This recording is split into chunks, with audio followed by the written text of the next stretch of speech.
The Man Who Was Thursday, A Nightmare, by G.K. Chesterton. Chapter 9. The Man in Spectacles. "Burgundy is a jolly thing," said the Professor sadly, as he set his glass down. "You don't look as if it were," said Syme. "You drink it as if it were medicine." "You must excuse my manner," said the Professor dismally. "My position is rather a curious one. Inside I am really bursting with boyish merriment, but I acted the paralytic professor so well that now I can't leave off. So that when I am among friends and have no need at all to disguise myself, I still can't help speaking slow and wrinkling my forehead, just as if it were my forehead. I can be quite happy, you understand, but only in a paralytic sort of way. The most buoyant exclamations leap up in my heart, but they come out of my mouth quite different. You should hear me say, 'Buck up, old cock.' It would bring tears to your eyes." "It does," said Syme, "but I cannot help thinking that apart from all that, you are really a bit worried." The Professor stared a little, and looked at him steadily. "You are a very clever fellow," he said. "It is a pleasure to work with you. Yes, I have rather a heavy cloud in my head. There is a great problem to face." And he sank his bald brow in his two hands. Then he said in a low voice, "Can you play the piano?" "Yes," said Syme in simple wonder. "I'm supposed to have a good touch." Then, as the other did not speak, he added, "I trust the great cloud is lifted." After a long silence, the Professor said out of the cavernous shadow of his hands, "It would have done just as well if you could work a typewriter." "Thank you," said Syme. "You flatter me." "Listen to me," said the other, "and remember whom we have to see tomorrow. You and I are going tomorrow to attempt something which is very much more dangerous than trying to steal the crown jewels out of the tower. We are trying to steal a secret from a very sharp, very strong, and very wicked man. I believe there is no man, except the President, of course, who is so seriously startling and formidable as that little grinning fellow in goggles. He has not perhaps the white-hot enthusiasm unto death, the mad martyrdom for anarchy, which marks the Secretary. But then that very fanaticism in the Secretary has a human pathos, and is almost a redeeming trait. But the little doctor has a brutal sanity that is more shocking than the Secretary's disease. Don't you notice his detestable virility and vitality? He bounces like an india-rubber ball. Depend on it, Sunday was not asleep. I wonder if he ever sleeps. When he locked up all the plans of this outrage in the round black head of Dr. Bull." "And you think," said Syme, "that this unique monster will be soothed if I play the piano to him?" "Don't be an ass," said his mentor. "I mentioned the piano because it gives one quick and independent fingers. Syme, if we are to go through this interview and come out sane or alive, we must have some code of signals between us that this brute will not see. I have made a rough alphabetical cipher corresponding to the 5 fingers, like this, see?"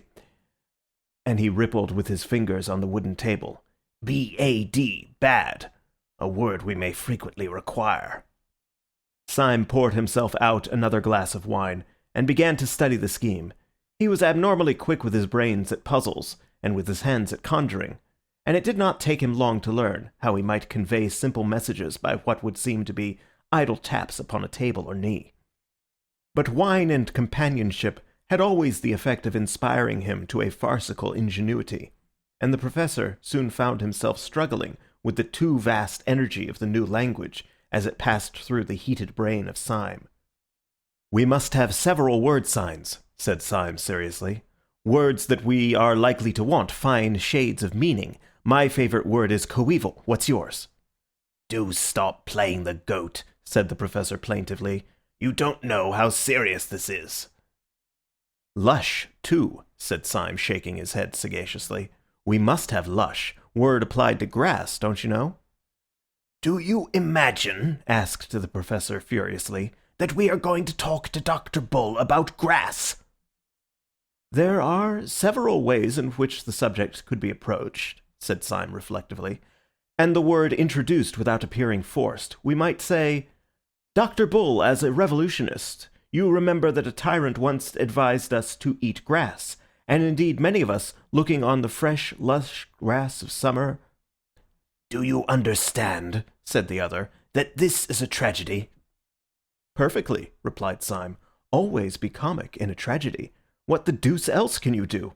I wish this language of yours had a wider scope. I suppose we could not extend it from the fingers to the toes. That would involve pulling off our boots and socks during the conversation, which, however unobtrusively performed—" "Syme," said his friend with a stern simplicity, "go to bed." Syme, however, sat up in bed for a considerable time mastering the new code. He was awakened next morning while the east was still sealed with darkness, and found his grey-bearded ally standing like a ghost beside his bed. Syme sat up in bed blinking, then slowly collected his thoughts, threw off the bedclothes, and stood up.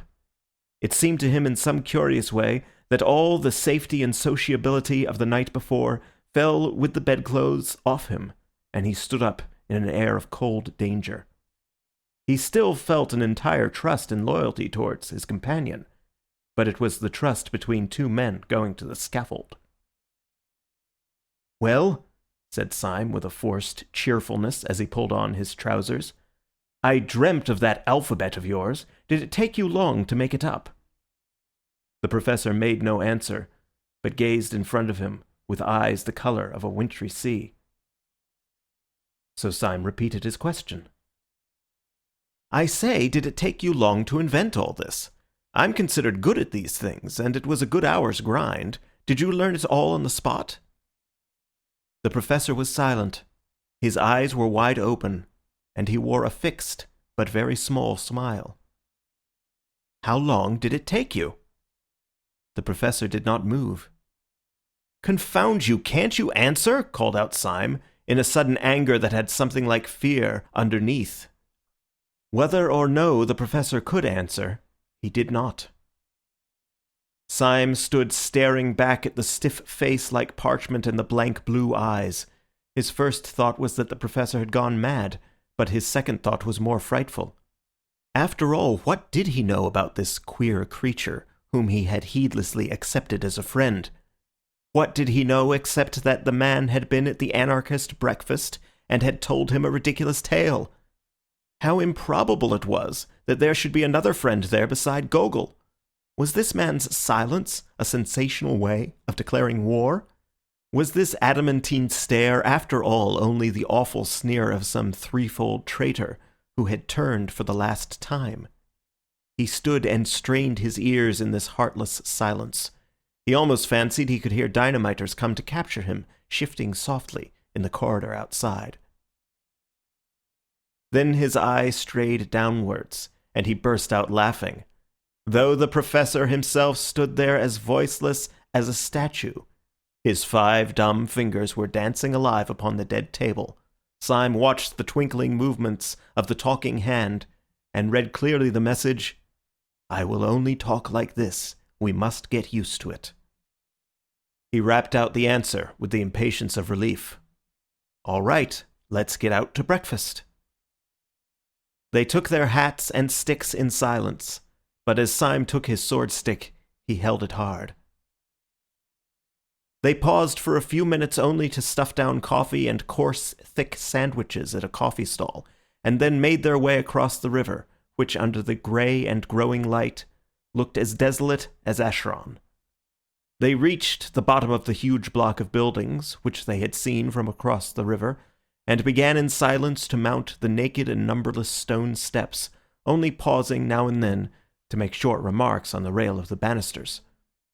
At about every other flight they passed a window. Each window showed them a pale and tragic dawn lifting itself laboriously over London. From each the innumerable roofs of slate looked like the leaden surges of a grey, troubled sea after rain. Syme was increasingly conscious that his new adventure had somehow a quality of cold sanity worse than the wild adventures of the past. Last night, for instance, the tall tenements had seemed to him like a tower in a dream. As he now went up the weary and perpetual steps, he was daunted and bewildered by their almost infinite series. But it was not the hot horror of a dream, or of anything that might be exaggeration or delusion. Their infinity was more like the empty infinity of arithmetic, something unthinkable yet necessary to thought. Or it was like the stunning statements of astronomy about the distance of the fixed stars. He was ascending the house of reason, a thing more hideous than unreason itself. By the time they reached Dr. Bull's landing, a last window showed them a harsh white dawn, edged with banks of a kind of coarse red, more like red clay than red cloud, and when they entered Dr. Bull's bare garret, it was full of light. Syme had been haunted by a half-historic memory in connection with these empty rooms and that austere daybreak. The moment he saw the garret and Dr. Bull sitting writing at a table, he remembered what the memory was: the French Revolution. There should have been the black outline of a guillotine against that heavy red and white of the morning. Dr. Bull was in his white shirt and black breeches only. His cropped, dark head might well have just come out of its wig. He might have been Marat or a more slipshod Robespierre. Yet when he was seen properly, the French fancy fell away. The Jacobins were idealists. There was about this man a murderous materialism. His position gave him a somewhat new appearance. The strong white light of morning coming from one side, creating sharp shadows, made him seem both more pale and more angular than he had looked at the breakfast on the balcony. Thus the two black glasses that encased his eyes might really have been black cavities in his skull, making him look like a death's head. And indeed, if ever Death himself sat writing at a wooden table, it might have been he. He looked up and smiled brightly enough as the men came in, and rose with the resilient rapidity of which the professor had spoken. He set chairs for both of them, and going to a peg behind the door, proceeded to put on a coat and waistcoat of rough dark tweed. He buttoned it up neatly, and came back to sit down at his table. The quiet good humour of his manner left his two opponents helpless. It was with some momentary difficulty that the professor broke silence and began, "I'm sorry to disturb you so early, comrade," said he, with a careful resumption of the slow de Worms manner. "You have no doubt made all the arrangements for the Paris affair?" Then he added with infinite slowness, "We have information which renders intolerable anything in the nature of a moment's delay." Dr. Bull smiled again, but continued to gaze on them without speaking. The professor resumed, a pause before each weary word. "Please do not think me excessively abrupt, but I advise you to alter those plans, or, if it is too late for that, to follow your agent with all the support you can get for him. Comrade Syme and I have had an experience which it would take more time to recount than we can afford if we are to act on it. I will, however, relate the occurrence in detail, even at the risk of losing time, if you really feel that it is essential to the understanding of the problem we have to discuss." He was spinning out his sentences, making them intolerably long and lingering, in the hope of maddening the practical little doctor into an explosion of impatience which might show his hand. But the little doctor continued only to stare and smile, and the monologue was uphill work. Syme began to feel a new sickness and despair. The doctor's smile and silence were not at all like the cataleptic stare and horrible silence which he had confronted in the professor half an hour before. About the professor's make-up and all his antics, there was always something merely grotesque, like a gollywog. Syme remembered those wild woes of yesterday as one remembers being afraid of bogey in childhood. But here was daylight. Here was a healthy, square-shouldered man in tweeds, not odd save for the accident of his ugly spectacles, not glaring or grinning at all, but smiling steadily and not saying a word. The whole had a sense of unbearable reality. Under the increasing sunlight, the colors of the doctor's complexion, the pattern of his tweeds, grew and expanded outrageously, as such things grow too important in a realistic novel. But his smile was quite slight, the pose of his head polite. The only uncanny thing was his silence. "As I say," resumed the professor, like a man toiling through heavy sand, "the incident that has occurred to us and has led us to ask for information about the Marquis is one which you may think it better to have narrated. But as it came in the way of Comrade Syme rather than me—" His words seemed to be dragging out like words in an anthem. But Syme, who was watching, saw his long fingers rattle quickly on the edge of the crazy table. He read the message. "You must go on. This devil has sucked me dry." Syme plunged into the breach with that bravado of improvisation which always came to him when he was alarmed. "Yes, the thing really happened to me," he said hastily. "I had the good fortune to fall into conversation with a detective who took me, thanks to my hat, for a respectable person. Wishing to clinch my reputation for respectability, I took him and made him very drunk at the Savoy. Under this influence he became friendly, and told me in so many words that within a day or two they hope to arrest the Marquis in France. So unless you or I can get on his track—" The doctor was still smiling in the most friendly way, and his protected eyes were still impenetrable. The professor signalled to Syme that he would resume his explanation, and he began again with the same elaborate calm. "Syme immediately brought this information to me, and we came here together to see what use you would be inclined to make of it. It seems to me unquestionably urgent that—" All this time, Syme had been staring at the doctor, almost as steadily as the doctor stared at the professor, but quite without the smile. The nerves of both comrades in arms were near snapping under that strain of motionless amiability, when Syme suddenly leant forward and idly tapped the edge of the table. His message to his ally ran, "I have an intuition." The professor, with scarcely a pause in his monologue, signalled back, "Then sit on it." Syme telegraphed, "It is quite extraordinary." The other answered, "Extraordinary rot." Syme said, "I am a poet." The other retorted, "You are a dead man." Syme had gone quite red up to his yellow hair, and his eyes were burning feverishly. As he said, he had an intuition, and it had risen to a sort of light-headed certainty. Resuming his symbolic taps, he signalled to his friend, "You scarcely realize how poetic my intuition is. It has that sudden quality we sometimes feel in the coming of spring." He then studied the answer on his friend's fingers. The answer was, "Go to hell." The professor then resumed his merely verbal monologue addressed to the doctor. "Perhaps I should rather say," said Syme on his fingers, "that it resembles that sudden smell of the sea which may be found in the heart of lush woods." His companion disdained to reply. "Or yet again," tapped Syme, "it is positive, as is the passionate red hair of a beautiful woman." The professor was continuing his speech, but in the middle of it, Syme decided to act. He leant across the table and said in a voice that could not be neglected, "Dr. Bull!"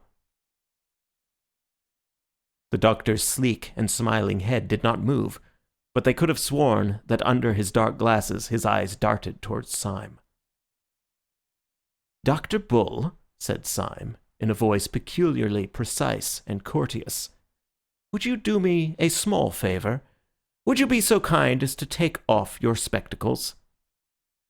The professor swung round on his seat and stared at Syme with a sort of frozen fury of astonishment. Syme, like a man who has thrown his life and fortune on the table, leaned forward with a fiery face. The doctor did not move. For a few seconds there was a silence in which one could hear a pin drop. split once by the single hoot of a distant steamer on the Thames. Then Dr. Bull rose slowly, still smiling, and took off his spectacles. Syme sprang to his feet, stepping backwards a little like a chemical lecturer from a successful explosion. His eyes were like stars, and for an instant he could only point without speaking. The professor had also started to his feet, forgetful of his supposed paralysis. He leaned on the back of the chair and stared doubtfully at Dr. Bull, as if the doctor had been turned into a toad before his eyes. And indeed, it was almost as great a transformation scene. The two detectives saw sitting in the chair before them a very boyish-looking young man, with very frank and happy hazel eyes, an open expression, cockney clothes like those of a city clerk, and an unquestionable breath about him of being very good and rather commonplace. The smile was still there, but it might have been the first smile of a baby. "I knew I was a poet," cried Syme in a sort of ecstasy. "I knew my intuition was as infallible as the Pope. It was the spectacles that did it. It was all the spectacles. Given those beastly black eyes and all the rest of him his health and his jolly looks, made him a live devil among dead ones." "It certainly does make a queer difference," said the professor shakily. "But as regards the project of Dr. Bull—" "Project be damned!" roared Syme, beside himself. "Look at him! Look at his face! Look at his collar! Look at his blessed boots! You don't suppose, do you, that that thing's an anarchist?" "Syme!" cried the other in an apprehensive agony. "Why, by God," said Syme, "I'll take the risk of that myself. Dr. Bull, I am a police officer. There's my card!" And he flung down the blue card upon the table. The professor still feared that all was lost, but he was loyal. He pulled out his own official card and put it beside his friend's. Then the third man burst out laughing, and for the first time that morning they heard his voice. "I'm awfully glad you chaps have come so early," he said, with a sort of schoolboy flippancy, "for we can all start for France together. Yes, I'm in the force right enough." And he flicked a blue card towards them lightly, as a matter of form. Clapping a brisk bowler on his head and resuming his goblin glasses, the doctor moved so quickly towards the door that the others instinctively followed him. Syme seemed a little distrait, and as he passed under the doorway he suddenly struck his stick on the stone passage so that it rang. "But Lord God Almighty!" he cried out. "If this is all right, there were more damned detectives than there were damned dynamiters at the damned council!" "We might have fought easily," said Bull. "We were 4 against 3. The professor was descending the stairs, but his voice came up from below. "No," said the voice. "We were not 4 against 3. We were not so lucky. We were 4 against 1. The others went down the stairs in silence. The young man called Bull, with an innocent courtesy characteristic of him, insisted on going last until they reached the street. But there his own robust rapidity asserted itself unconsciously, and he walked quickly on ahead towards a railway inquiry office, talking to the others over his shoulder. "It is jolly to get some pals," he said. "I've been half dead with the jumps being quite alone. I nearly flung my arms round Gogol and embraced him, which would have been imprudent. I hope you won't despise me for having been in a blue funk." "All the blue devils in blue hell," said Syme, "contributed to my blue funk. But the worst devil was you and your infernal goggles." The young man laughed delightedly. "Wasn't it a rag?" he said. "Such a simple idea. Not my own. I haven't got the brains. You see, I wanted to go into the detective service, especially the anti-dynamite business. But for that purpose, they wanted someone to dress up as a dynamiter, and they all swore by blazes that I could never look like a dynamiter. They said my very walk was respectable, and that seen from behind I looked like the British Constitution. They said I looked too healthy and too optimistic and too reliable and benevolent. They called me all sorts of names at Scotland Yard. They said that if I had been a criminal, I might have made my fortune by looking so like an honest man. But as I had the misfortune to be an honest man, there was not even the remotest chance of my assisting them by ever looking like a criminal. But at last I was brought before some old josser who was high up in the force, and who seemed to have no end of a head on his shoulders. And there the others all talked hopelessly. One asked whether a bushy beard would hide my nice smile. Another said that if they blacked my face, I might look like a Negro anarchist.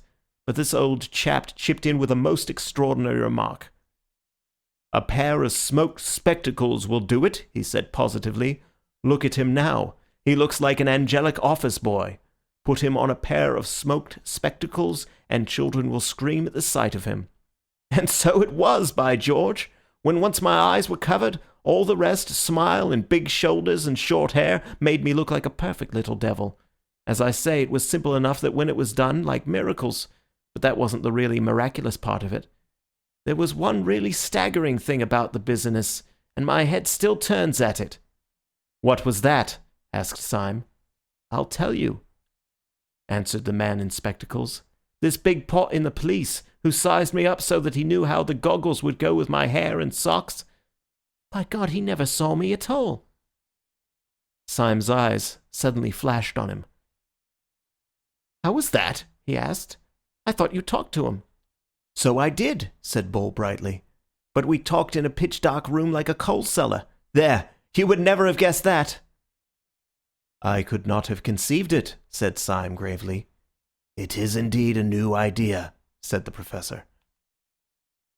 Their new ally was, in practical matters, a whirlwind. At the inquiry office he asked with businesslike brevity about the trains for Dover. Having got his information, he bundled the company into a cab and put them and himself inside a railway carriage before they had properly realized the breathless process. They were already on the Calais boat before conversation flowed freely.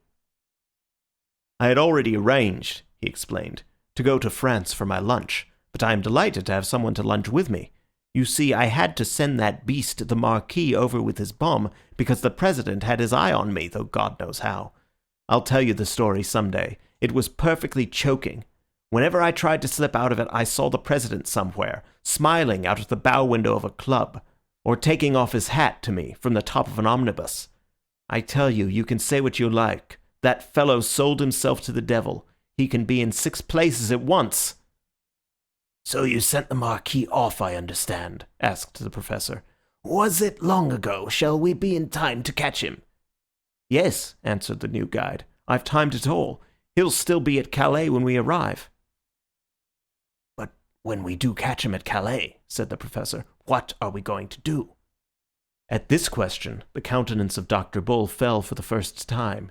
He reflected a little, and then said, "Theoretically, I suppose we ought to call the police." "Not I," said Syme. "Theoretically, I ought to drown myself first. I promised a poor fellow, who was a real modern pessimist, on my word of honour not to tell the police. I'm no hand at casuistry, but I can't break my word to a modern pessimist. It's like breaking one's word to a child." "I'm in the same boat," said the Professor. "I tried to tell the police, and I couldn't because of some silly oath I took. You see, when I was an actor, I was a sort of all-round beast. Perjury or treason is the only crime I haven't committed. If I did that, I shouldn't know the difference between right and wrong." "I've been through all that," said Dr. Bull, "and I've made up my mind. I gave my promise to the secretary. You know him, man who smiles upside down. My friends, that man is the most utterly unhappy man that was ever human. It may be his digestion, or his conscience, or his nerves, or his philosophy of the universe, but he's damned, he's in hell. Well, I can't turn on a man like that and hunt him down. It's like whipping a leper. I may be mad, but that's how I feel, and there's jolly well the end of it." "I don't think you're mad," said Syme. "I knew you would decide like that when first you—" "Eh?" said Dr. Bull. "When first you took off your spectacles." Dr. Bull smiled a little, and strolled across the deck to look at the sunlit sea. Then he strolled back again, kicking his heels carelessly, and a companionable silence fell between the 3 men. "Well," said Syme, "it seems that we have all the same kind of morality or immorality, so we had better face the fact that comes of it." "Yes," assented the Professor, "you're quite right. And we must hurry up, for I can see the grey nose standing out from France." "The fact that comes of it," said Syme seriously, is this, that we three are alone on this planet. Gogol has gone, God knows where. Perhaps the President has smashed him like a fly. On the council we are 3 men against 3, like the Romans who held the bridge. But we are worse off than that. First, because they can appeal to their organization, and we cannot appeal to ours. And second, because one of those 3 other men, said the Professor, is not a man. Syme nodded, and was silent for a second or two. Then he said, "My idea is this. We must do something to keep the Marquis in Calais till tomorrow midday. I have turned over 20 schemes in my head. We cannot denounce him as a dynamiter, that is agreed. We cannot get him detained on some trivial charge, for we should have to appear. He knows us, and he would smell a rat. We cannot pretend to keep him on anarchist business. He might swallow much in that way, but not the notion of stopping in Calais while the Tsar went safely through Paris. We might try to kidnap him and lock him up ourselves, but he is a well-known man here. He has a whole bodyguard of friends. He is very strong and brave, and the event is doubtful. The only thing I can see to do is actually to take advantage of the very things that are in the Marquis's favour. I am going to profit by the fact that he is a highly respected nobleman. I am going to profit by the fact that he has many friends and moves in the best society." "What the devil are you talking about?" asked the Professor. "The Symes are first mentioned in the 14th century," said Syme. "But there is a tradition that one of them rode behind Bruce at Bannockburn. Since 1350 the tree is quite clear." "He's gone off his head," said the little doctor, staring.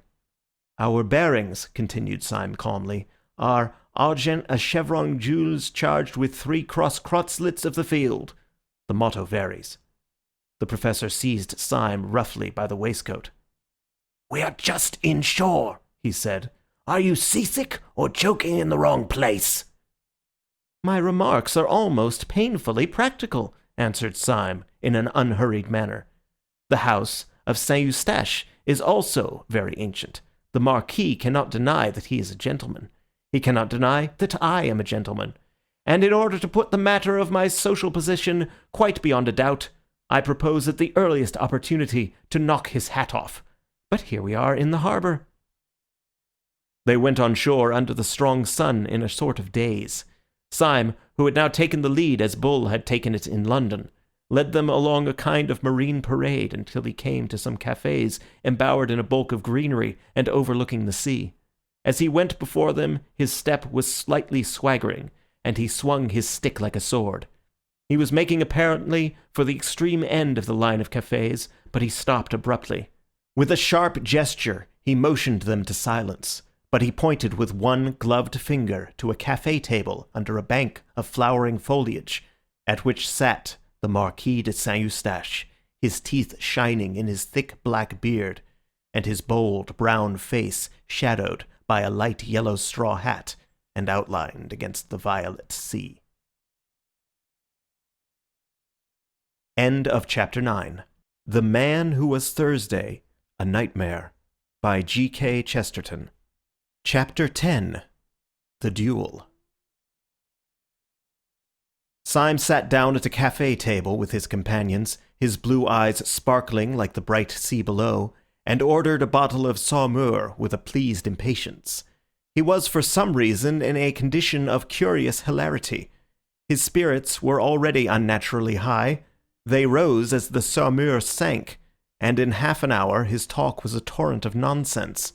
He professed to be making out a plan of the conversation which was going to ensue between himself and the deadly Marquis. He jotted it down wildly with a pencil.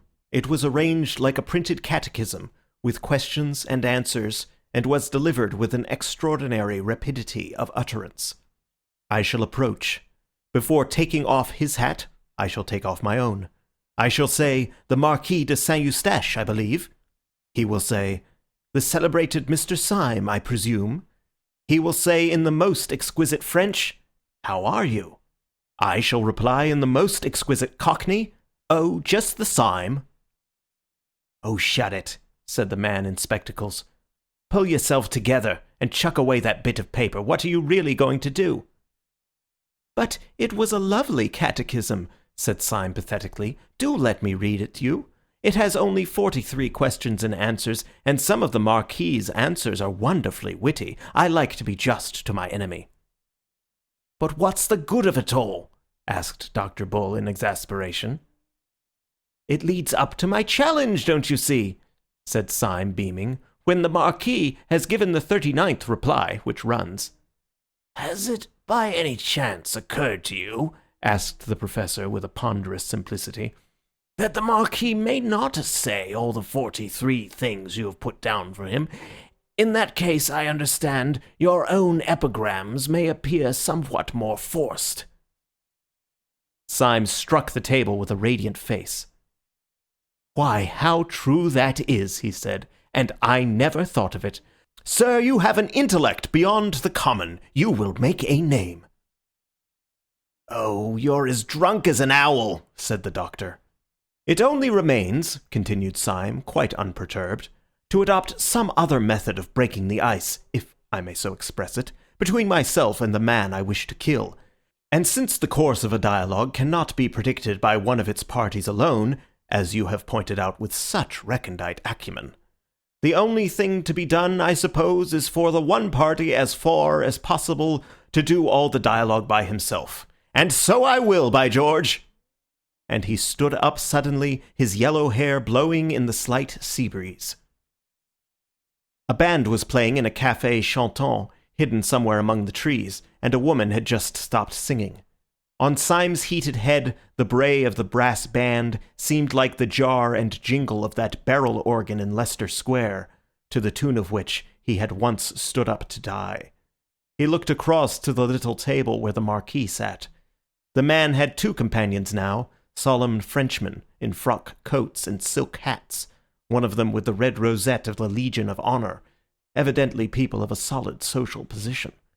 Besides these black cylindrical costumes, the Marquis, in his loose straw hat and light spring clothes, looked bohemian and even barbaric. But he looked the Marquis. Indeed, one might say that he looked the king, with his animal elegance, his scornful eyes, and his proud head lifted against the purple sea. But he was no Christian king, at any rate. He was rather some swarthy despot, half Greek, half Asiatic, who in the days when slavery seemed natural looked down on the Mediterranean, on his galley and his groaning slaves. Just so, Syme thought, would the brown gold face of such a tyrant have shone against the dark green olives and the burning blue. "Are you going to address the meeting?" asked the Professor peevishly, seeing that Syme still stood up without moving. Syme drained his last glass of sparkling wine. "I am," he said, pointing across to the Marquis and his companions. That meeting displeases me. I am going to pull that meeting's great, ugly, mahogany-coloured nose." He stepped across swiftly, if not quite steadily. The Marquis, seeing him, arched his black Assyrian eyebrows in surprise, but smiled politely. "You are Mr. Syme, I think," he said. Syme bowed. "And you are the Marquis de Saint-Eustache," he said gracefully. "Permit me to pull your nose." He leant over to do so, but the Marquis started backwards, upsetting his chair, and the two men in top hats held Syme back by the shoulders. "This man has insulted me," said Syme, with gestures of explanation. "Insulted you?" cried the gentleman with the red rosette. "When?" "Oh, just now," said Syme recklessly. "He insulted my mother." "Insulted your mother?" exclaimed the gentleman incredulously. "Well, anyhow," said Syme, conceding a point, "my aunt."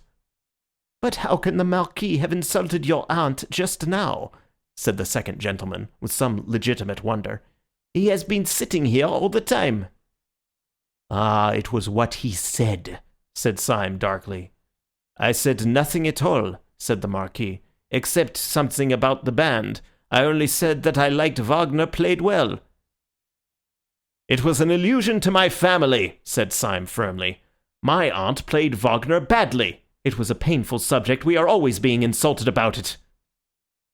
"This seems most extraordinary," said the gentleman who was décor, looking doubtfully at the Marquis. "Oh, I assure you," said Syme earnestly, "the whole of your conversation was simply packed with sinister allusions to my aunt's weaknesses." "This is nonsense," said the second gentleman. "I, for one, have said nothing for half an hour, except that I like the singing of that girl with the black hair." "Well, there you are again," said Syme indignantly. "My aunt's was red." "It seems to me," said the other, "that you are simply seeking a pretext to insult the Marquis." "By George," said Syme, facing round and looking at him, "what a clever chap you are!" The Marquis started up with eyes flaming like a tiger's. "Seeking a quarrel with me?" he cried. "Seeking a fight with me? By God, there was never a man who had to seek long. These gentlemen will perhaps act for me. There are still 4 hours of daylight. Let us fight this evening." Syme bowed with a quite beautiful graciousness. "Marquis," he said, "your action is worthy of your fame and blood. Permit me to consult for a moment with the gentleman in whose hands I shall place myself." In 3 long strides he rejoined his companions, and they, who had seen his champagne-inspired attack and listened to his idiotic explanations, were quite startled at the look of him, for now that he came back to them he was quite sober, a little pale, and he spoke in a low voice of passionate practicality. "I have done it," he said hoarsely. "I have fixed a fight on the beast. But look here and listen carefully. There is no time for talk. You are my seconds, and everything must come from you. Now you must insist, and insist absolutely, on the duel coming off after 7 tomorrow, so as to give me the chance of preventing him from catching the 7:45 for Paris. If he misses that, he misses his crime. He can't refuse to meet you on such a small point of time and place. But this is what he will do. He will choose a field somewhere near a wayside station where he can pick up the train. He is a very good swordsman, and he will trust to killing me in time to catch it. But I can fence well too, and I think I can keep him in play at any rate until the train is lost. Then perhaps he may kill me to console his feelings. You understand? Very well then, let me introduce you to some charming friends of mine." And leading them quickly across the parade, he presented them to the Marquis's seconds by 2 very aristocratic names of which they had not previously heard. Syme was subject to spasms of singular common sense, not otherwise a part of his character. They were, as he said of his impulse about the spectacles, poetic intuitions, and they sometimes rose to the exaltation of prophecy. He had correctly calculated in this case the policy of his opponent. When the Marquis was informed by his seconds that Syme could only fight in the morning, he must fully have realized that an obstacle had suddenly arisen between him and his bomb-throwing business in the capital. Naturally, he could not explain this objection to his friends, so he chose the course which Syme had predicted. He induced his seconds to settle on a small meadow not far from the railway, and he trusted to the fatality of the first engagement. When he came down very coolly to the field of honour, no one could have guessed that he had any anxiety about a journey. His hands were in his pockets, his straw hat on the back of his head, his handsome face brazen in the sun. But it might have struck a stranger as odd that there appeared in his train not only his seconds carrying the sword case, but 2 of his servants carrying a portmanteau and a luncheon basket.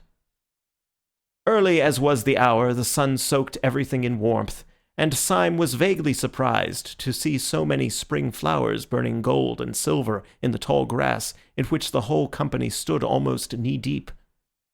With the exception of the Marquis, all the men were in sombre and solemn morning dress, with hats like black chimney-pots. The little doctor especially, with the addition of his black spectacles, looked like an undertaker in a farce.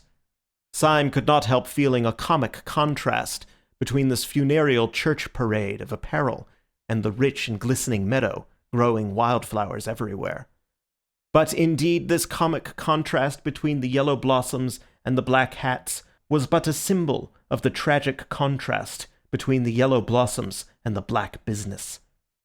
On his right was a little wood, Far away to his left lay the long curve of the railway line, which he was, so to speak, guarding from the Marquis, whose goal and escape it was. In front of him, behind the black group of his opponents, he could see, like a tinted cloud, a small almond bush in flower against the faint line of the sea. The member of the Legion of Honour, whose name it seemed was Colonel Ducroix, approached the Professor and Dr. Bull with great politeness, and suggested that the play should terminate with the first considerable hurt. Dr. Bull, however, having been carefully coached by Syme upon this point of policy, insisted with great dignity and in very bad French that it should continue until one of the combatants was disabled. Syme had made up his mind that he could avoid disabling the Marquis and prevent the Marquis from disabling him for at least 20 minutes. In 20 minutes the Paris train would have gone by. "To a man of the well-known skill and valour of Monsieur de Saint-Eustache," said the Professor solemnly, "it must be a matter of indifference which method is adopted, and our principal has strong reasons for demanding the longer encounter, reasons the delicacy of which prevent me from being explicit, but for the just and honourable nature of which I can—" "Peste!" broke from the Marquis behind, whose face had suddenly darkened. "Let us stop talking and begin," and he slashed off the head of a tall flower with his stick.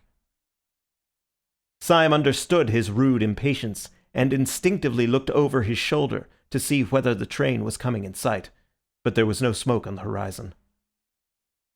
Colonel Ducroix knelt down and unlocked the case, taking out a pair of twin swords, which took the sunlight and turned to two streaks of white fire. He offered one to the Marquis, who snatched it without ceremony, and another to Syme, who took it, bent it, and poised it, with as much delay as was consistent with dignity. Then the Colonel took out another pair of blades, and taking one himself and giving another to Dr. Bull, proceeded to place the men.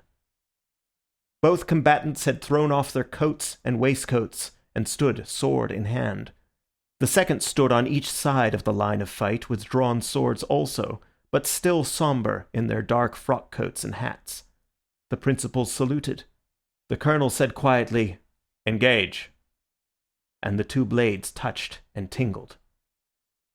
When the jar of the joined iron ran up Syme's arm, all the fantastic fears that have been the subject of this story fell from him like dreams from a man waking up in bed. He remembered them clearly and in order, as mere delusions of the nerves, how the fear of the Professor had been the fear of the tyrannic accidents of nightmare, and how the fear of the Doctor had been the fear of the airless vacuum of science. The first was the old fear that any miracle might happen, the second the more hopeless modern fear that no miracle can ever happen. But he saw that these fears were fancies, for he found himself in the presence of the great fact of the fear of death, with its coarse and pitiless common sense. He felt like a man who had dreamed all night of falling over precipices, and had woke up on the morning when he was to be hanged. For as soon as he had seen the sunlight run down the channel of his foe's foreshortened blade, and as soon as he had felt the two tongues of steel touch, vibrating like two living things, he knew that his enemy was a terrible fighter, and that probably his last hour had come. He felt a strange and vivid value in all the earth around him, in the grass under his feet. He felt the love of life in all living things. He could almost fancy that he heard the grass growing. He could almost fancy that even as he stood, fresh flowers were springing up and breaking into blossom in the meadow, flowers blood red and burning gold and blue, fulfilling the whole pageant of the spring. And whenever his eyes strayed for a flash from the calm, staring, hypnotic eyes of the Marquis, they saw the little tuft of almond tree against the skyline. He had the feeling that if, by some miracle, he escaped, he would be ready to sit forever before that almond tree, desiring nothing else in the world. But while earth and sky and everything had the living beauty of a thing lost, the other half of his head was as clear as glass, and he was parrying his enemy's point with a kind of clockwork skill of which he had hardly supposed himself capable. Once his enemy's point ran along his wrist, leaving a slight streak of blood, but it either was not noticed or was tacitly ignored. Every now and then he riposted, and once or twice he could almost fancy that he felt his point go home. But as there was no blood on blade or shirt, he supposed he was mistaken. Then came an interruption and a change. At the risk of losing all, the Marquis, interrupting his quiet stare, flashed one glance over his shoulder at the line of a railway on his right. Then he turned on Syme a face transfigured to that of a fiend, and began to fight as if with 20 weapons. The attack came so fast and furious that the one shining sword seemed a shower of shining arrows. Syme had no chance to look at the railway, but also he had no need. He could guess the reason of the Marquis's sudden madness of battle. The Paris train was in sight. But the Marquis's morbid energy overreached itself. Twice Syme, parrying, knocked his opponent's point far out of the fighting circle, and the third time his riposte was so rapid that there was no doubt about the hit this time. Syme's sword actually bent under the weight of the Marquis's body, which it had pierced. Syme was as certain that he had stuck his blade into his enemy as a gardener that he has stuck his spade into the ground. Yet the Marquis sprang back from the stroke without a stagger, and Syme stood staring at his own sword point like an idiot. There was no blood on it at all. There was an instant of rigid silence, and then Syme in his turn fell furiously on the other, filled with a flaming curiosity. The Marquis was probably, in a general sense, a better fencer than he, as he had surmised at the beginning. But at the moment the Marquis seemed distraught and at a disadvantage. He fought wildly and even weakly, and he constantly looked away at the railway line, almost as if he feared the train more than the pointed steel. Syme, on the other hand, fought fiercely, but still carefully, in an intellectual fury, eager to solve the riddle of his own bloodless sword. For this purpose, he aimed less at the Marquis's body and more at his throat and head. A minute and a half afterwards, he felt his point enter the man's neck below the jaw. It came out clean. Half mad, he thrust again, and made what should have been a bloody scar on the Marquis's cheek, but there was no scar. For one moment the heaven of Syme again grew black with supernatural terrors. Surely the man had a charmed life. But this new spiritual dread was a more awful thing than had been the mere spiritual topsy-turvydom symbolized by the paralytic who pursued him. The professor was only a goblin. This man was a devil. Perhaps he was the devil. Anyhow, this was certain, that 3 times had a human sword been driven into him and made no mark. When Syme had that thought, he drew himself up, and all that was good in him sang high up in the air as a high wind sings in the trees. He thought of all the human things in his story, of the Chinese lanterns in Saffron Park, of the girl's red hair in the garden, of the honest, beer-swilling sailors down by the dock, of his loyal companions standing by. Perhaps he had been chosen as a champion of all these fresh and kindly things to cross swords with the enemy of all creation. After all, he said to himself, I am more than a devil. I am a man. I can do the one thing which Satan himself cannot do. I can die. And as the word went through his head, he heard a faint and far-off hoot, which would soon be the roar of the Paris train. He fell to fighting again with a supernatural levity, like a Mohammedan panting for paradise. As the train came nearer and nearer, he fancied he could see people putting up the floral arches in Paris. He joined in the growing noise and the glory of the great republic whose gate he was guarding against hell. His thoughts rose higher and higher with the rising roar of the train, which ended, as if proudly, in a long and piercing whistle. The train stopped. Suddenly, to the astonishment of everyone, the Marquis sprang back quite out of sword reach and threw down his sword. The leap was wonderful, and not the less wonderful because Syme had plunged his sword a moment before into the man's thigh. "Stop!" said the Marquis in a voice that compelled a momentary obedience. "I want to say something." "What is the matter?" asked Colonel Ducroix, staring. "Has there been foul play?" "There has been foul play somewhere," said Dr. Bull, who was a little pale. "Our principal has wounded the Marquis 4 times at least, and he is none the worse." The Marquis put up his hand with a curious air of ghastly patience. "Please let me speak," he said. "It is rather important. Mr. Syme," he continued, turning to his opponent, "we are fighting today, if I remember right, because you expressed a wish, which I thought irrational, to pull my nose. Would you oblige me by pulling my nose now, as quickly as possible? I have to catch a train." "I protest that this is most irregular," said Dr. Bull indignantly. "It is certainly somewhat opposed to precedent," said Colonel Ducroix, looking wistfully at his principal. "There is, I think, one case on record, Captain Bellegarde and the Baron Zumpt, in which the weapons were changed in the middle of the encounter at the request of one of the combatants, but one can hardly call one's nose a weapon." "Will you or will you not pull my nose?" said the Marquis in exasperation. "Come, come, Mr. Syme, you wanted to do it, do it. You can have no conception of how important it is to me. Don't be so selfish. Pull my nose at once, when I ask you." And he bent slightly forward, with a fascinating smile. The Paris train, panting and groaning, had grated into a little station behind the neighbouring hill. Syme had the feeling he had more than once had in these adventures, the sense that a horrible and sublime wave lifted to heaven was just toppling over.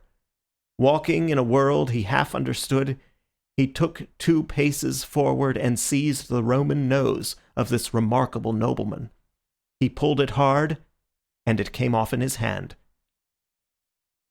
He stood for some seconds with a foolish solemnity, with the pasteboard proboscis still between his fingers, looking at it, while the sun and the clouds and the wooden hills looked down upon this imbecile scene. The Marquis broke the silence in a loud and cheerful voice. "If anyone has any use for my left eyebrow," he said, "he can have it. Colonel Ducroix, do accept my left eyebrow. It's the kind of thing that might come in useful any day." And he gravely tore off one of his swarthy Assyrian brows, bringing about half his brown forehead with it, and politely offered it to the colonel, who stood crimson and speechless with rage. "If I had known," he spluttered, "that I was acting for a poltroon who pads himself to fight—" "Oh, I know," said the Marquis, recklessly throwing various parts of himself right and left about the field. "You are making a mistake, but it can't be explained just now. I tell you the train has come into the station." "Yes," said Dr. Bull fiercely, "and the train shall go out of the station. It shall go out without you. We know well enough for what devil's work." The mysterious Marquis lifted his hands with a desperate gesture. He was a strange scarecrow standing there in the sun with half his old face peeled off and half another face glaring and grinning from underneath. "Will you drive me mad?" he cried. "The train!" "You shall not go by the train," said Syme firmly, and grasped his sword. The wild figure turned towards Syme, and seemed to be gathering itself for a sublime effort before speaking. "You great, fat, blasted, blear-eyed, blundering, thundering, brainless, god-forsaken, doddering, damned fool!" he said without taking breath. "You great, silly, pink-faced, tow-headed turnip! You shall not go by this train," repeated Syme. "And why the infernal blazes," roared the other, "should I want to go by the train?" "We know all," said the professor sternly. "You are going to Paris to throw a bomb." "Going to Jericho to throw a Jabberwock!" cried the other, tearing his hair, which came off easily. "Have you all got softening of the brain that you don't realize what I am? Do you really think I wanted to catch that train? 20 Paris trains might go by for me. Damn Paris trains!" "Then what did you care about?" began the professor. "What did I care about? I didn't care about catching the train. I cared about whether the train caught me, and now, by God, it has caught me." "I regret to inform you," said Syme with restraint, "that your remarks convey no impression to my mind. Perhaps if you were to remove the remains of your original forehead, and some portion of what once was your chin, your meaning would become clearer. Mental lucidity fulfills itself in many ways. What do you mean by saying that the train has caught you? It may be literary fancy, but somehow I feel that it ought to mean something." "It means everything," said the other, "and the end of everything. Sunday has us now in the hollow of his hand." "Us?" repeated the Professor, as if stupefied. "What do you mean by us?" "The police, of course," said the Marquis, and tore off his scalp and half his face. The head which emerged was the blonde, well-brushed, smooth-haired head which is common in the English constabulary, but the face was terribly pale. "I am Inspector Ratcliffe," he said, with a sort of haste that verged on harshness. "My name is pretty well known to the police, and I can see well enough that you belong to them, but if there is any doubt about my position, I have a card," and he began to pull a blue card from his pocket. The Professor gave a tired gesture. "Oh, don't show it us," he said wearily. "We've got enough of them to equip a paper chase." The little man named Bull had, like many men who seemed to be of a mere vivacious vulgarity, sudden movements of good taste. Here he certainly saved the situation. In the midst of this staggering transformation scene, he stepped forward with all the gravity and responsibility of a second, and addressed the 2 seconds of the Marquis. "Gentlemen," he said, "we all owe you a serious apology, but I assure you that you have not been made the victims of such a low joke as you imagine, or indeed of anything undignified in a man of honour. You have not wasted your time, you have helped us to save the world. We are not buffoons, but very desperate men at war with a vast conspiracy. A secret society of anarchists is hunting us like hares. Not such unfortunate madmen as may here or there throw a bomb through starvation or German philosophy, but a rich and powerful and fanatical church, a church of Eastern pessimism, which holds it holy to destroy mankind like vermin. How hard they hunt us you can gather from the fact that we are driven to such disguises as those for which I apologize, and to such pranks as this one by which you suffer." The younger second of the Marquis, a short man with a black moustache, bowed politely and said, "Of course I accept the apology, but you will in your turn forgive me if I decline to follow you further into your difficulties and permit myself to say good morning. The sight of an acquaintance and distinguished fellow townsman coming to pieces in the open air is unusual, and upon the whole sufficient for one day. Colonel Ducroix, I would in no way influence your actions, but if you feel with me that our present society is a little abnormal, I am now going to walk back to the town." Colonel Ducroix moved mechanically, but then tugged abruptly at his white moustache, and broke out, "No, by George, I won't. If these gentlemen are really in a mess with a lot of low wreckers like that, I'll see them through it. I have fought for France, and it is hard if I can't fight for civilization." Dr. Bull took off his hat and waved it, cheering as at a public meeting. "Don't make too much noise," said Inspector Ratcliffe. "Sunday may hear you." "Sunday!" cried Bull, and dropped his hat. "Yes," retorted Ratcliffe, "he may be with them." "With whom?" asked Syme. "With the people out of that train," said the other. "What you say seems utterly wild," began Syme. "Why, as a matter of fact... But, my God!" he cried out suddenly, like a man who sees an explosion a long way off. "By God, if this is true, the whole bally lot of us on the Anarchist Council were against anarchy. Every born man was a detective except the president and his personal secretary. What can it mean?" "Mean?"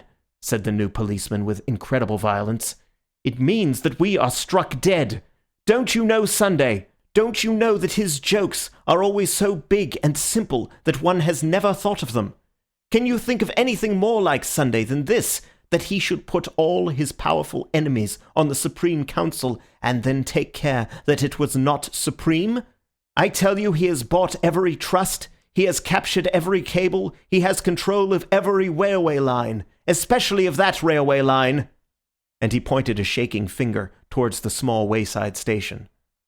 "The whole movement was controlled by him, half the world was ready to rise for him, but there were just 5 people, perhaps, who would have resisted him.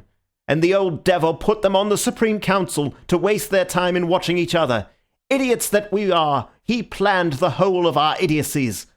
Sunday knew that the Professor would chase Syme through London, and that Syme would find me in France, and he was combining great masses of capital and seizing great lines of telegraphy, while we 5 idiots were running after each other like a lot of confounded babies playing blind man's buff." "Well?" asked Syme with a sort of steadiness. "Well," replied the other with sudden serenity, "he has found us playing blind man's buff today in a field of great rustic beauty and extreme solitude. He has probably captured the world. It only remains to him to capture this field and all the fools in it. And since you really want to know what was my objection to the arrival of that train, I will tell you. My objection was that Sunday, or his secretary, has just this moment got out of it." Syme uttered an involuntary cry, and they all turned their eyes towards the far-off station.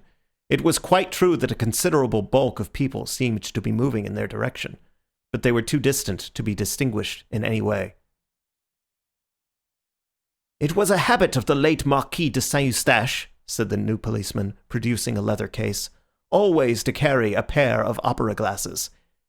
Either the President or the Secretary is coming after us with that mob. They have caught us in a nice, quiet place where we are under no temptations to break our oaths by calling the police. Dr. Bull, I have a suspicion that you will see better through these than through your own highly decorative spectacles." He handed the field glasses to the doctor, who immediately took off his spectacles and put the apparatus to his eyes. "It cannot be as bad as you say," said the Professor, somewhat shaken.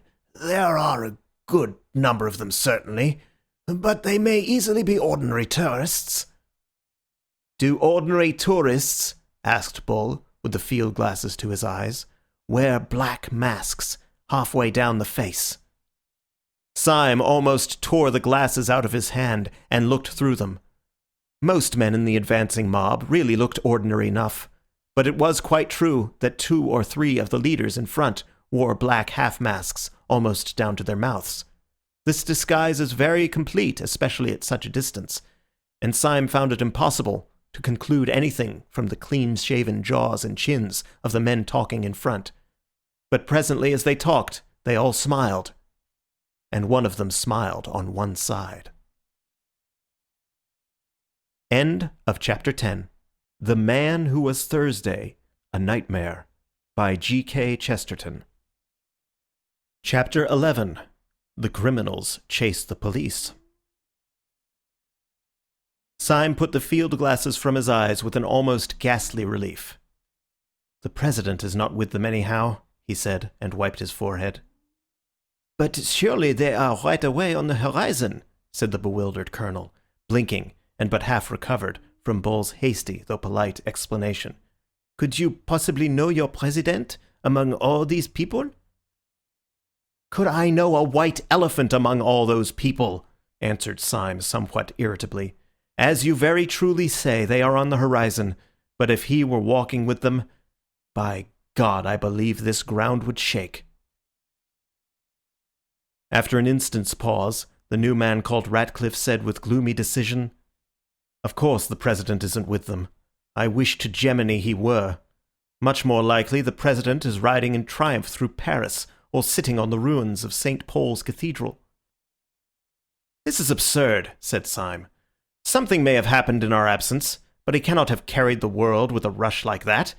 It is quite true," he added, frowning dubiously at the distant fields that lay towards the little station.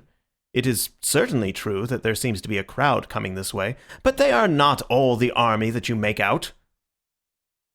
"Oh, they," said the new detective contemptuously. "No, they are not a very valuable force. But let me tell you frankly that they are precisely calculated to our value. We are not much, my boy, in Sunday's universe. He has got hold of all the cables and telegraphs himself, but to kill the Supreme Council he regards as a trivial matter, like a postcard. It may be left to his private secretary." And he spat on the grass. Then he turned to the others and said somewhat austerely, "There is a great deal to be said for death, but if anyone has any preference for the other alternative, I strongly advise him to walk after me." With these words, He turned his broad back and strode with silent energy towards the wood. The others gave one glance over their shoulders and saw that the dark cloud of men had detached itself from the station and was moving with a mysterious discipline across the plain. They saw already, even with the naked eye, black blots on the foremost faces, which marked the masks they wore. They turned and followed their leader, who had already struck the wood, and disappeared among the twinkling trees. The sun on the grass was dry and hot, so in plunging into the wood they had a cool shock of shadow, as of divers who plunge into a dim pool. The inside of the wood was full of shattered sunlight and shaken shadows. They made a sort of shuddering veil, almost recalling the dizziness of a cinematograph. Even the solid figures walking with him Syme could hardly see for the patterns of sun and shade that danced upon them. Now a man's head was lit as with the light of Rembrandt, leaving all else obliterated. Now again, he had strong and staring white hands with the face of a negro. The ex-marquis had pulled the old straw hat over his eyes, and the black shade of the brim cut his face so squarely in two that it seemed to be wearing one of the black half-masks of their pursuers. The fancy tinted Syme's overwhelming sense of wonder. Was he wearing a mask? Was anyone wearing a mask? Was anyone anything? This wood of witchery, in which men's faces turned black and white by turns, in which their figures first swelled into sunlight and then faded into formless night, this mere chaos of chiaroscuro, after the clear daylight outside, seemed to Syme a perfect symbol of the world in which he had been moving for 3 days, this world where men took off their beards and their spectacles and their noses and turned into other people. That tragic self-confidence which he had felt when he believed that the Marquis was a devil had strangely disappeared now that he knew that the Marquis was a friend. He felt almost inclined to ask, after all these bewilderments, what was a friend and what was an enemy. Was there anything that was apart from what it seemed? The Marquis had taken off his nose and turned out to be a detective. Might he not just as well take off his head and turn out to be a hobgoblin? Was not everything, after all, like this bewildering woodland, this dance of dark and light? Everything only a glimpse, the glimpse always unforeseen and always forgotten.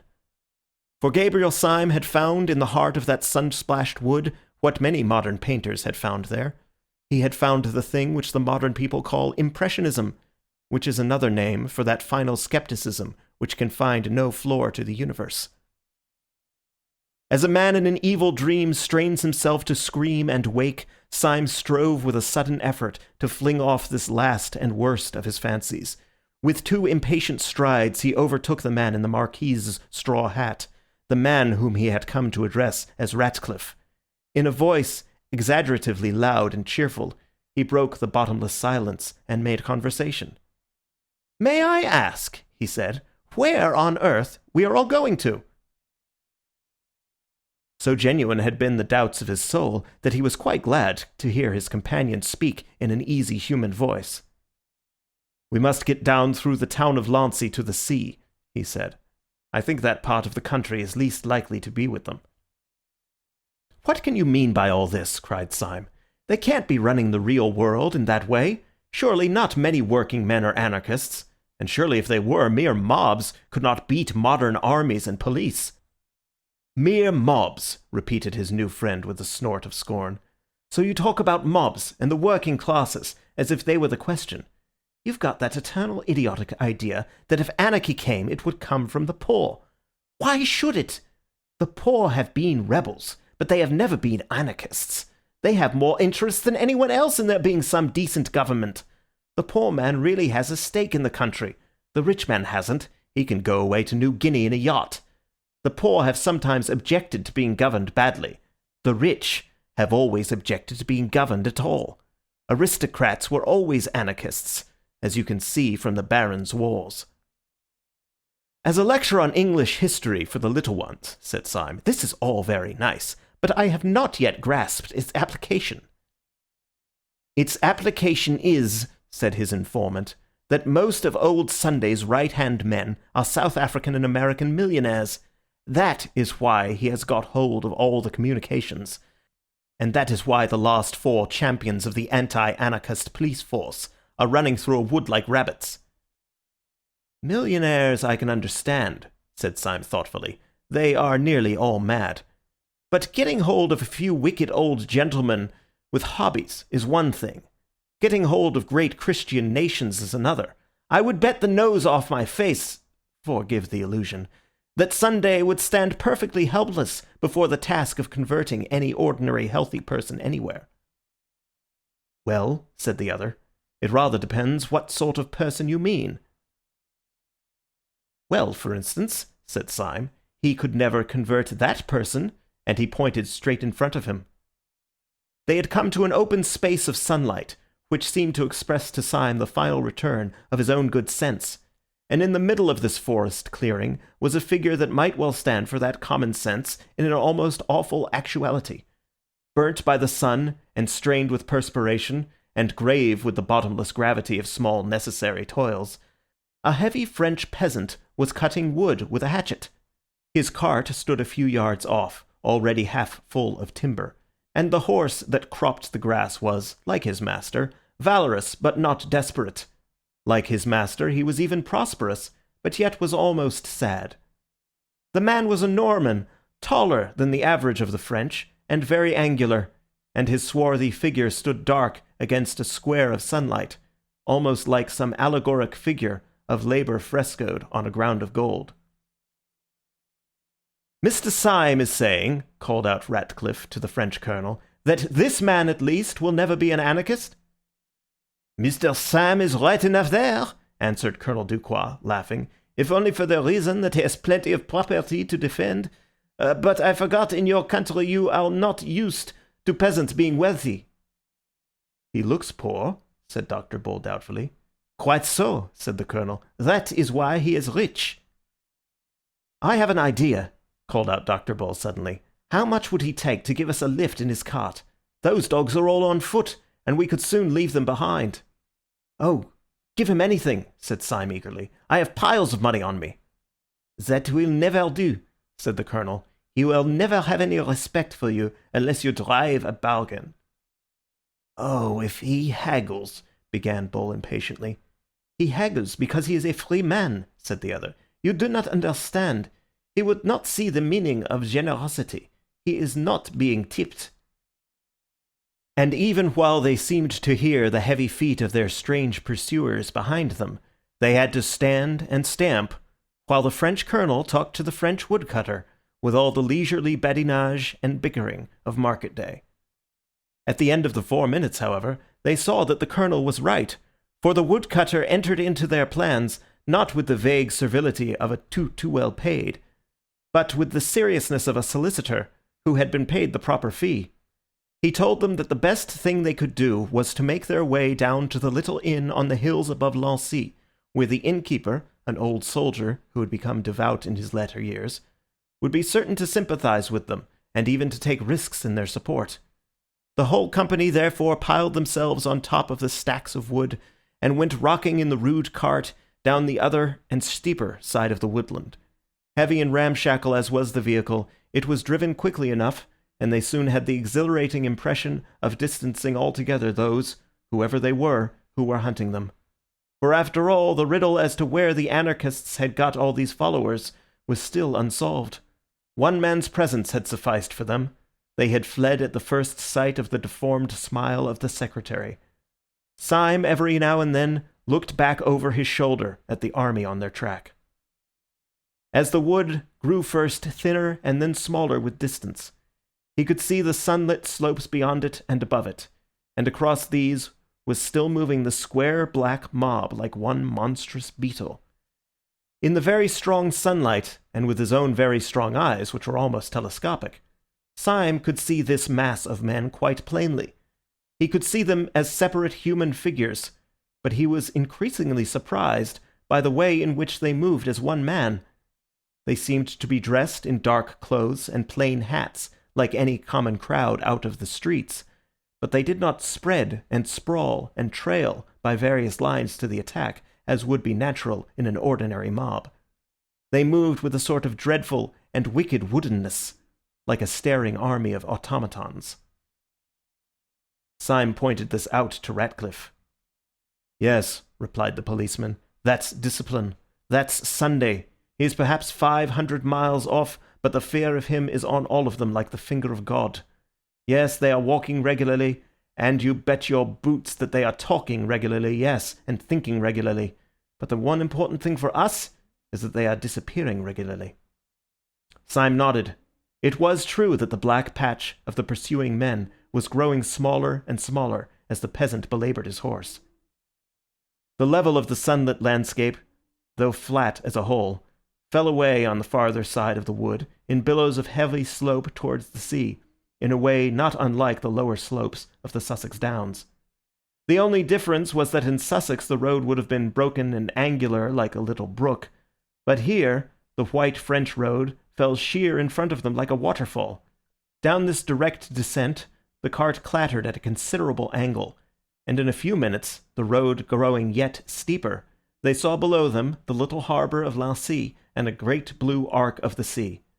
The travelling cloud of their enemies had wholly disappeared from the horizon. The horse and cart took a sharp turn round a clump of elms, and the horse's nose nearly struck the face of an old gentleman who was sitting on the benches outside the little café of Le Soleil d'Or. The peasant grunted an apology and got down from his seat.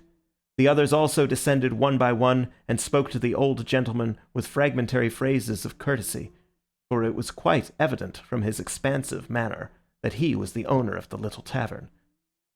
He was a white-haired, apple-faced old boy, with sleepy eyes and a grey moustache, stout, sedentary, and very innocent, of a type that may often be found in France, but is still commoner in Catholic Germany. Everything about him, his pipe, his pot of beer, his flowers, and his beehive, suggested an ancestral peace. Only when his visitors looked up as they entered the inn-parlour, they saw the sword upon the wall. The colonel, who greeted the innkeeper as an old friend, passed rapidly into the inn-parlour and sat down ordering some ritual refreshment. The military decision of his action interested Syme, who sat next to him, and he took the opportunity when the old innkeeper had gone out of satisfying his curiosity. "May I ask you, Colonel," he said in a low voice, "why we have come here?" Colonel Ducroix smiled behind his bristly white moustache. "For two reasons, sir," he said, "and I will give first not the most important, but the most utilitarian. We came here because this is the only place within 20 miles in which we can get horses." "Horses?" repeated Syme, looking up quickly. "Yes," replied the other. "If you people are really to distance your enemies, it is horses or nothing for you, unless, of course, you have bicycles and motor cars in your pocket."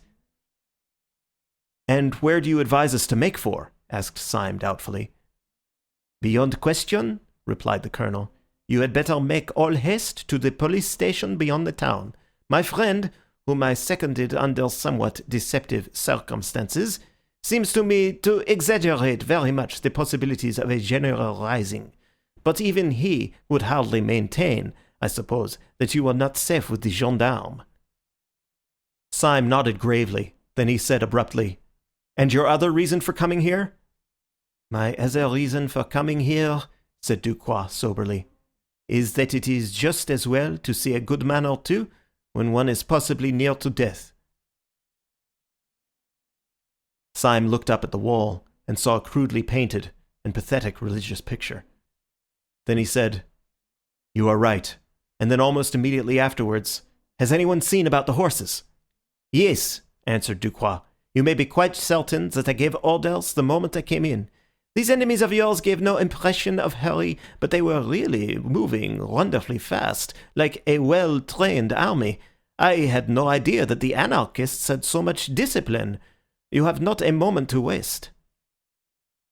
Almost as he spoke, the old innkeeper with the blue eyes and white hair came ambling into the room and announced that 6 horses were saddled outside.